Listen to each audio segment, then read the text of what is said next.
Hello, everyone. Stevo here. If you are part of my class, sorry I'm not there tonight, going to work. If you just picked this up off of the Stevo podcast website, then welcome. We're part of our continuing series on best mental health practices for families. And tonight we're going to talk about something really near and dear to my heart. We're going to talk about how to fight off brain rot.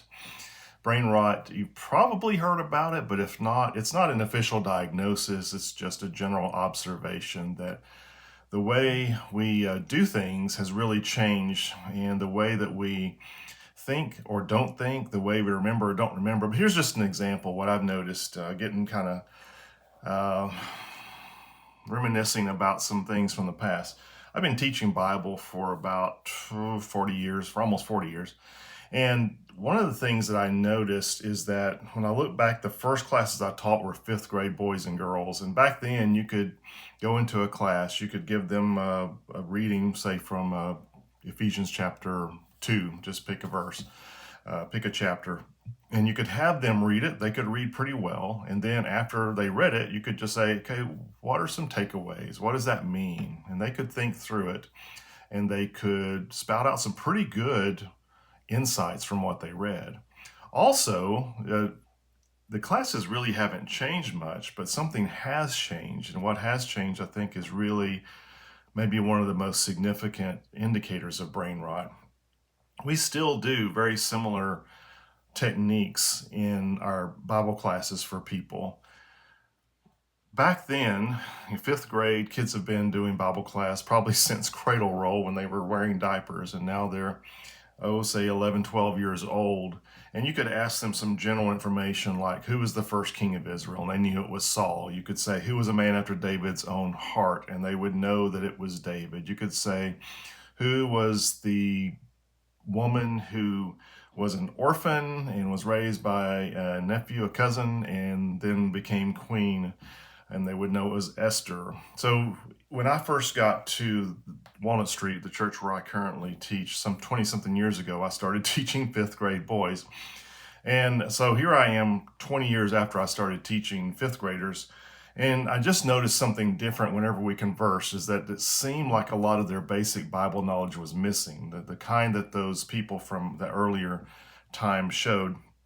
And so I gave a basic Bible knowledge test with just similar questions to what I just said a while ago, and just found that for the most part, these kids, although they've been in school now, religious training for since they were born, basically had very little knowledge of the Bible.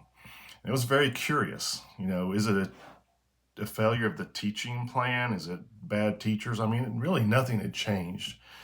In the years that passed, one of the funniest things that ever happened was I was teaching high schoolers, and one of those basic knowledge questions is like, if you were going to go to a part of the Bible that tells you about what the first century church did, what's the best place to go?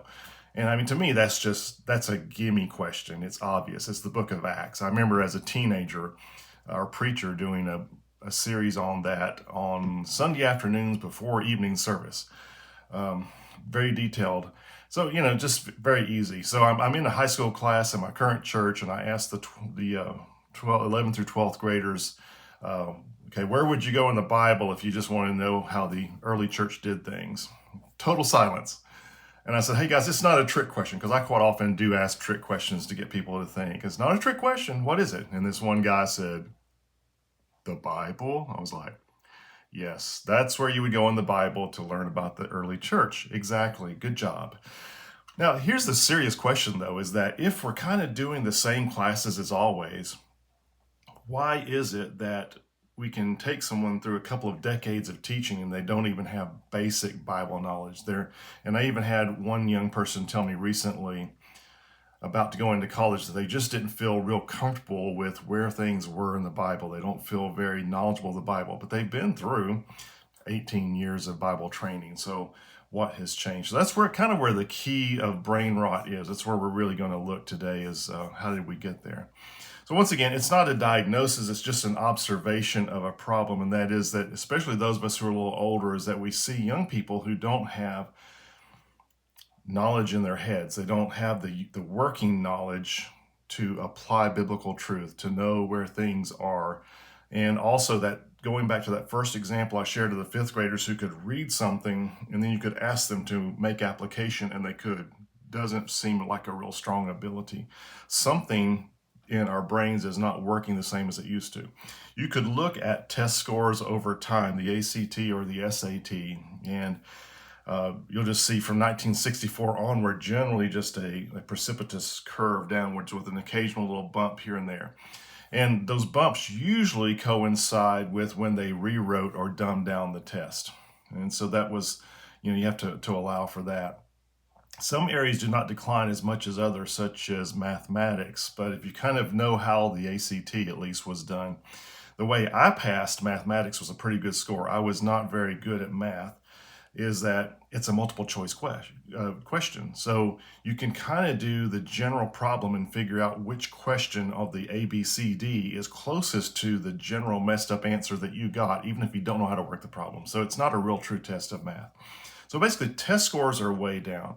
I know, just reflecting back to my high school experience, my sister, who was 3 years ahead of me, was required to take Latin. And by the time I got to high school, Latin was not even offered.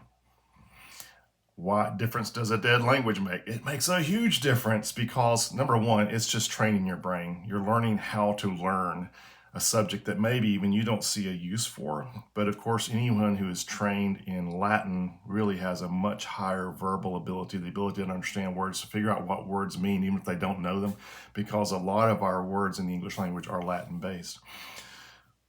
Kind of dumb down that process. This is interesting too. In addition to problems with thinking and memory, we have problems with just a huge increase in anxiety, depression, panic attacks, all this kind of stuff. What does that have to do with brain rot? Well, that's just reflective of a lack of emotional regulation.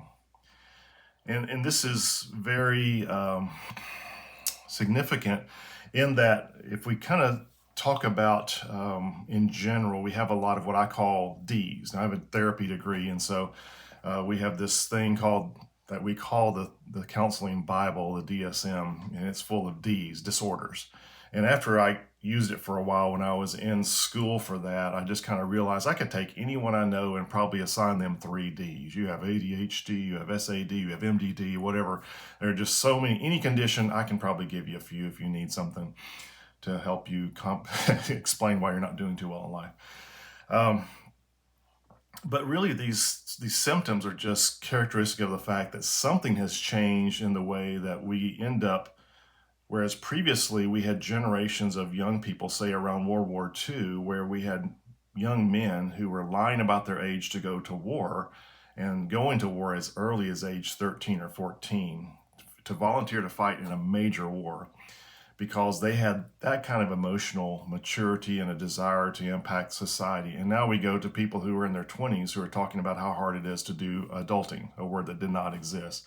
We're not emotionally regulating very well.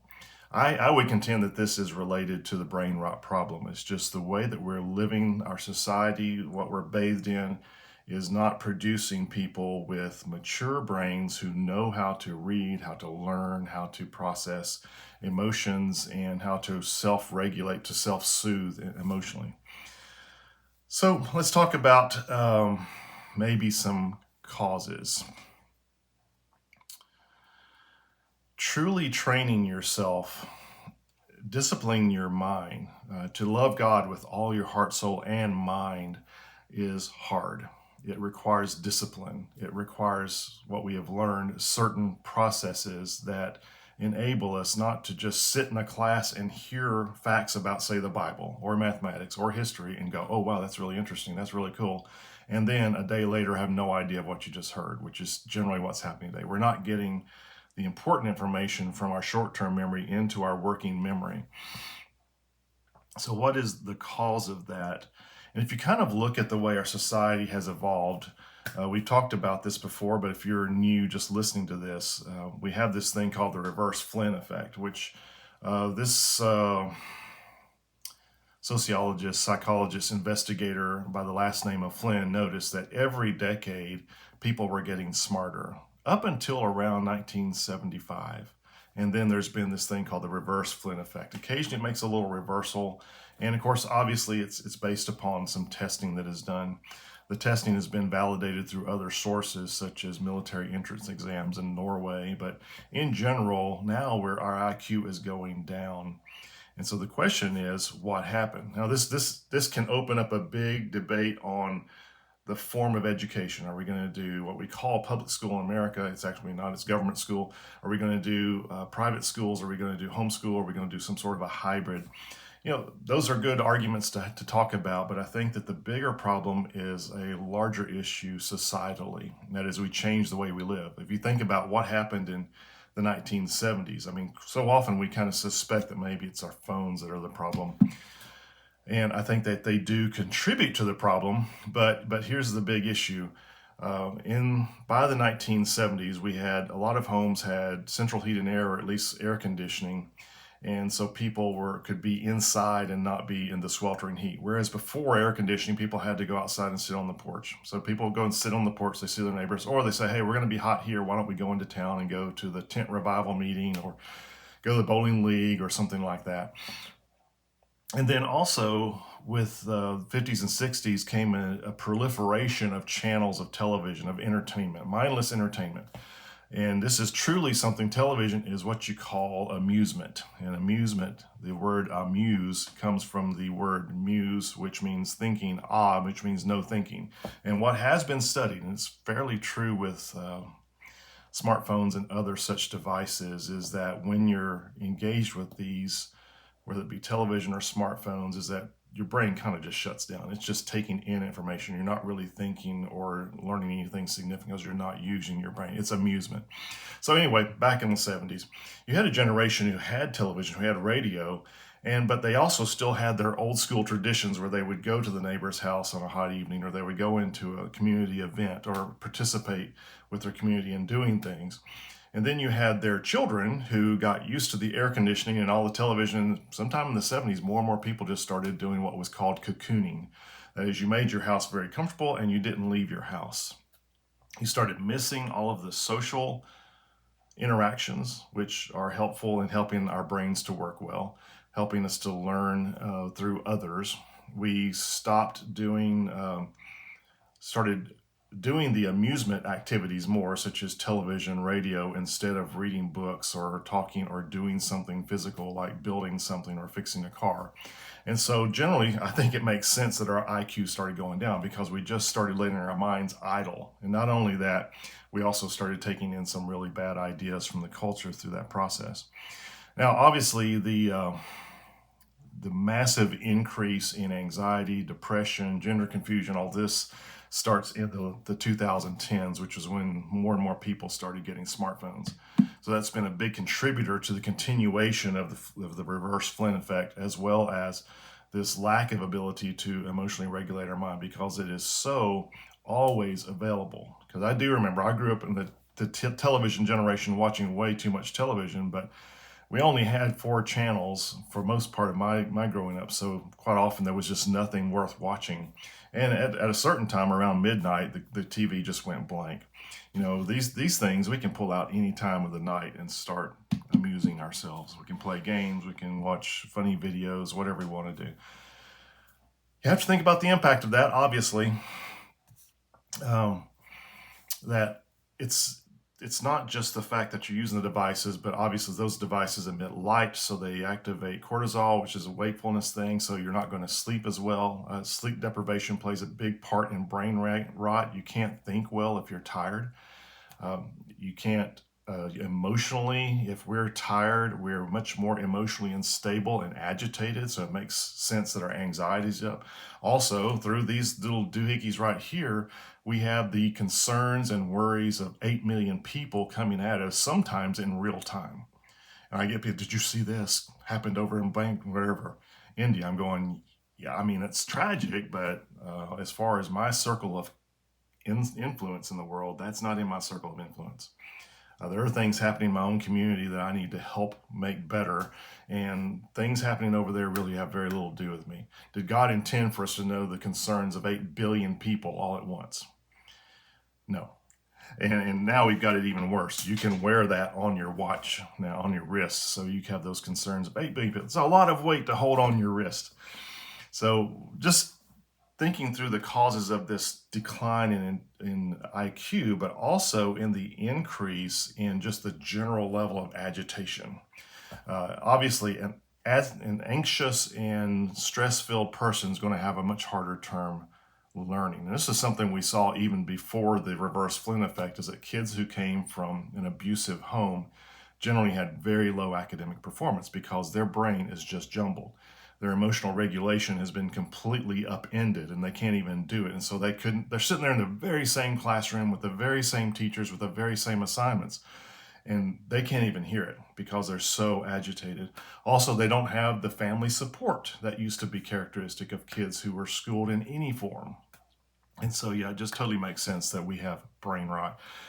We've had changes in attitudes, another potential cause for brain rot, which we kind of just hinted at, but that is, it used to be, I remember if I got in trouble at school, I knew I was going to get in worse trouble at home. My mom, especially, would take the side of the teacher, even though years later I learned out there was a couple of my teachers that she despised, but she still backed them, even when they were being naughty. But we kind of got this thing that we went through this phase in the 80s and 90s of the self-esteem ideology, which is, teaching kids that they should value themselves. And it was very successful because by a certain point they tested this, and American students felt that they were the best at math.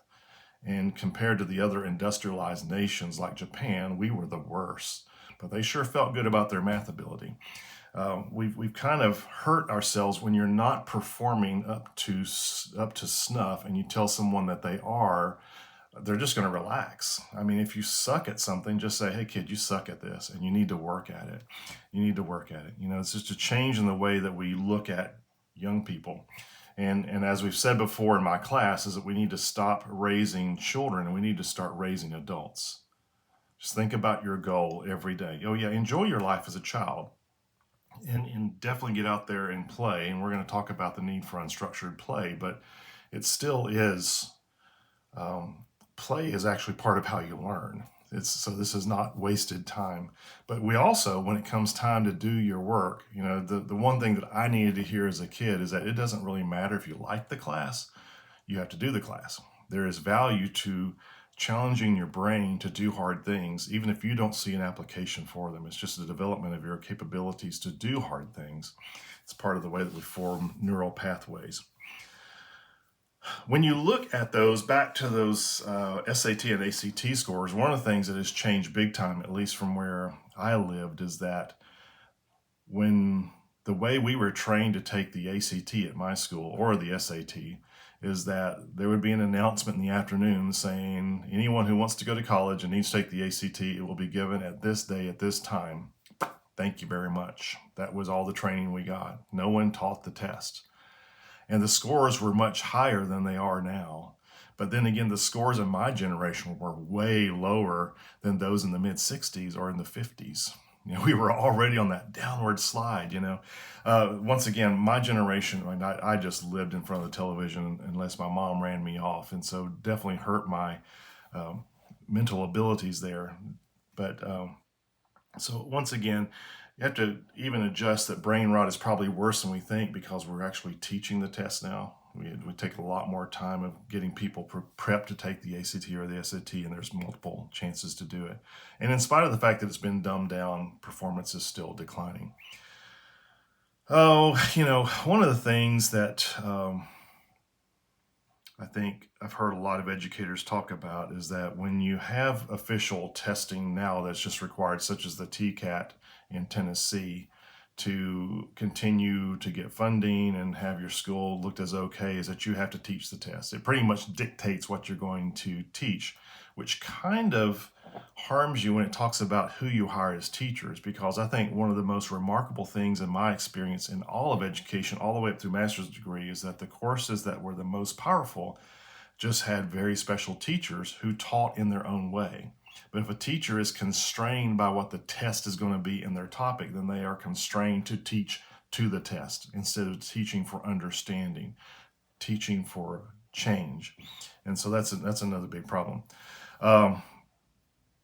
we've had a big increase not only in the school year, more school than ever if you look back into the 1800s, but also in extracurricular activities. And now there's also this thing if your child has to build a portfolio in order to be accepted by college, where they're in all these extra events outside of school time. And so what we've ended up with are kids who are busy nonstop. They have very little downtime, very little boredom time, very little time to reflect and put things together. Once again, which just increases their agitation, their anxiety, their depression, because they never have time to put things together. And of course, if they have a device, when they get unsettled, instead of dealing with it and saying, why am I unsettled? What can I do to fix this? They just pick this up and they get a pacifier. It doesn't fix anything. So we need to I would contend, we need to figure a way as Christians to lead the way in pulling back how much time kids spend engaged in some sort of an educational activity, sports, whatever it is. All those things are good, but there needs to be a limit. Kids need some off time just to enjoy life, to do unstructured play, to build things, to make things, to do real things, hang out with friends, and just to sit quietly with nothing to do and put together all those emotional things in your head. And so let's get into how do we actually build an unrotten brain? So let's talk about for kids first. Encourage reading. Whenever I work with kids who have ADHD and they're trying to get out of it, or their parents are trying to get them out of it, one of the things I do is just train them to read, because reading requires intense focus, concentration. It requires putting away distractions and reading for certain segments of time. I usually start with 20-minute blocks. And when kids first start that who have ADHD, they get very little out of it, but the more they persist in it, the better they get at it. And the next thing you know, they're saying, dude, I read for 45 minutes, didn't even realize it. Cool. It's awesome. So reading good literature, writing, forming thoughts. Okay, this gets into a lot of different things. But number one, if your child doesn't know how to write cursive, make them learn. Get them a cursive writing manual. Have them teach themselves from the manual. You don't have to sit there and do it with them. I know in the third grade, I was taught how to write cursive, and I think it took 2 or 3 weeks. It's not rocket science, but it is really important when we talk about the ability to write. We should be writing with our hands for a very specific reason. Is it harder to grade? Well, not if you require good penmanship.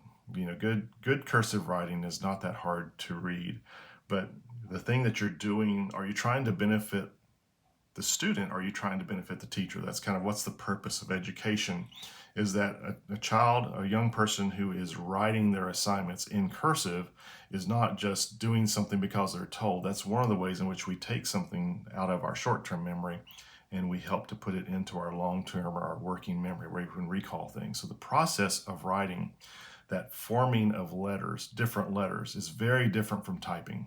It's been studied, it's been proven, we learn more when we write, and writing cursive is a much more efficient way of writing. Whenever I talk with kids going to college, I always say, do you write cursive? And all of them say no. And I say, okay, here's a adult how to learn cursive book, free of charge. You can throw it in the trash can, but I recommend, for your sake of learning, do this. And you'll become much better at taking notes and actually knowing the material. Playing outside has so many benefits that it's just unreal. Looking outside, it's a sunny day, getting out in the sunshine early in the morning, late at night helps you to sleep better, because it kind of tells your body when to secrete melatonin. So you're going to sleep better when you get out early and late. Just getting sunshine in general increases your immune system strength, not just from vitamin D, but for reasons we don't even understand. Being outside is great. Being outside, the whole experience, they call it forest bathing now, but it decreases anxiety an amazing percentage. Anxiety just goes down the more you're outside. There's something about the colors, the aromas, the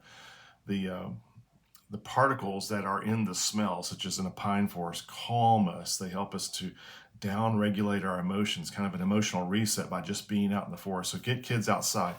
Talking with people, your parents, have good conversation with the kids. Don't always be in like parent mode, but just, we talked about before, should you be a parent or a friend? It says it depends upon the need of the moment.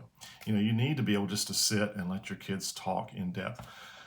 Also, make sure that your kids have others to talk to, and at a certain point, probably around the teenage years, see if you can find someone. If they don't find someone on their own, to be a charismatic older presence in their life. And charismatic, I just mean someone who cares about someone other than themselves. Someone who will just take them as a friend, almost as a peer, and just go sit in a coffee shop, go sit in a pizza restaurant, and just say, "Hey, how's it going?" Just get what it does for them is because they're stepping towards the adult world. It just says, "Hey, you are worth the time of an older adult. I see you as worth being with, and I want to hear what you're going through, and I want to help you." Once again, friendships with a wide age range of people and face-to-face conversation, preferably. Okay, unstructured play. The benefits of this have been written about greatly, but I mean, this is the way that kids learn actually how to communicate face to face. It's been noted that too many people in this generation, including a lot of us adults, have unlearned how to do this well. But one of the things about unstructured play is that it forces us to learn to negotiate, to perceive how other people receive what we say or what our actions are. Huge advantages of how to negotiate, how to keep social interactions going well. So unstructured play. Building something. I remember as a kid building a doghouse. It was an ugly doghouse, but I learned a lot. Have kids do real stuff. Build a garden fence. Make a castle out of paper towel tubes and cardboard and construction paper. Build model rockets, airplanes, crochet, make clothes, make purses, whatever. But actually do something real. It's just great for your brain. Practicing music. Man, music is great for your brain. It's also great for your stress levels. Lowers your stress tremendously, as long as you choose the right kind of music. I will warn you that if you get drums for your boy, especially, probably not good for your peace unless you have a detached garage. That's a freebie right there. Let kids explore on their own without close adult supervision, going out in the woods, going around the neighborhood, going around town, age appropriate. There's some risk to it, but kids have to learn to take risks. Doing chores because you're part of the family. The one thing that we always did, our kids got money for doing their part of the work, but we didn't call it pay. We just said, "Hey, we get a certain amount of money, we have a certain amount of work. When you're part of this family, we will share your part of the money with you. When you don't do your part in the family, we don't." It's cool having money. Something's a good lesson. Giving kids the time to imagine, think through things, reflect, meditate, visualize. Otherwise, just giving order to their life. You might have to model this. You might have to encourage them in this. You might have to share how you do it. Hopefully you do this. But teach them to get comfortable dealing with their thoughts. Make sure they get adequate rest and make sure that they're getting plenty of sleep. And what about screens? I think the big goal to keep in mind is that you want to have an adult who leaves your house somewhere around age 18 to 20 who is able to manage their devices and not have their lives ruined by them. And so at some point they need to be introduced. A lot of people are saying 16 is a good age because their brain has matured a bit more. And hopefully if you're doing all these other things we said, they will be much more mature than average today. But once again, just maybe you need to have some restrictions, some parental controls on it at first and monitor their use. And there needs to be penalties whenever they don't use it well. At some point, they're going to have to get out there and do it on their own. Hopefully, you've given them the skills to realize when they're not doing it well, and they themselves will be able to pull back from it and regulate themselves. Video games. If you let your kids play video games, just do some serious time restrictions on this. I think one of the biggest things, video games hurt boys more than they do girls, it seems. But I think one of the reasons why is that we men are wired. We are given testosterone, which tends to make us risk takers and to go out there and pursue things. Video games are a very poor substitute of that. So you end up with kids who will just sit in their basement all the way through young adulthood because they don't have any need for thrill. And so really I would be very hesitant to give a boy a video game. I think one of the reasons I started flying when I was 15 is because I was craving excitement. Oh yeah, it's dangerous. It's bumpy. It smells like aviation fuel. All these things I've heard kids tell me that they didn't like about flying. That's what I loved about it, because it was real. I'm not just sitting there doing this. So be careful with video games. Make sure you do time restrict them and teach them well about it. Once they have a phone, encourage good disciplined habits such as what time you're going to pick it up, what time do you put it to bed, not using it at night, what time you're going to check email, check messages, and don't become dependent upon messaging apps. Make sure that you do contact voice to ear or in person a lot. Yeah, once again, have your kids learn cursive. It's very helpful. Enact good sleep hygiene. Put in relax lights. Those red spectrum lights. Make sure they get lots of sun, including low angle sunlight in the morning and the evenings. Make sure they just get lots of total sun. Exercise. Our brains need exercise and rest. Exercise is medicine. It's really good for reducing anxiety. Be very deliberate in your use and the way you let them use AI. Just as an experiment for this lesson, I put in what I was going to teach and say, give me a 30-minute outline for teaching about brain rot. Man, spit it out in seconds. And how would I rate it? It's crap. But also, it doesn't benefit me to do it that way. It's not what I wanted to say. It was very focused just on screens and devices, and I think that's only a small part of it. I could have asked it 15 more questions and probably gotten it to somewhat like I've taught you now, but it's not good. And then finally, for adults, just a few extra tips. If you feel like that you do not have a good attention span, if you have difficulty reading, if you have difficulty focusing, if you have your anxiety, you sense it's very high, here's a few things you can do. Number one, highly recommend a digital detox. I have one. I'll be happy to share it with you. I wrote it for me and I did it, and I've done it, shared it with a lot of people. Some people don't finish it, but every one of them says that's life-changing. Whenever you get off your phones, even if you only make it 2 weeks through the 6-week portion, which just happens to a lot of people, it changes you because you start to realize when this stuff is getting into your skin. Don't accept the D's without a fight. In other words, if you say, I can't read or I can't do whatever because I have ADHD, ADD, whatever it is, dyslexia, that's okay. Those symptom groups can definitely make it hard to read, but I wouldn't let that go without a fight. And that is that what we know about our brain plasticity is that people with severe brain damage through constant effort can rewire their entire brain. Your brain works for your mind. So don't just accept that you have, oh, I can't read, I have ADHD. You can undo your ADHD most likely. There are root causes of those kind of behaviors, that inability to pay attention, that tendency to be hyper. We can undo that through focused thought. So don't accept the D without a fight. Establish traditions such as family reading or your reading times. My wife and I read right before bed. You can do things like I've heard people doing phone-free Fridays or friend night or game night. There's a book, which I'm not sure still is available, called The Lithgow-Palooza. It's just things that John Lithgow, the actor, did in his house to make his house just a place where kids just came to. But it's just a way of having a good time without devices, without television, just having a blast doing real things. Once again, just like we said for the kids, make some strong protocols about devices, including your television. Take notes in cursive, review your notes, learn new things. I mean, this is one way to get things from your short-term into your long-term memory. You sit there and listen to a sermon and go, wow, that was powerful. If you write it down and then review it later, it's a lot more powerful. It'll actually become a part of you. Read good literature, challenge yourself, learn new things, and then finally choose to connect with people, preferably face-to-face, through inviting people into your life, through what I call Java Summits, which is meeting for coffee, and through joining a community group. We have numerous groups here at church that get together. There's a community choir, one of my favorites. There's bowling leagues. I mean, all these things are great. Just get together with people. Anyway, that's it for today. I hope you have a good rest of the day. If you have any questions, just check in with me. If you want the digital detox guide, just ask me. I'll be happy to share it with you. Love y'all much. God bless. Bye-bye.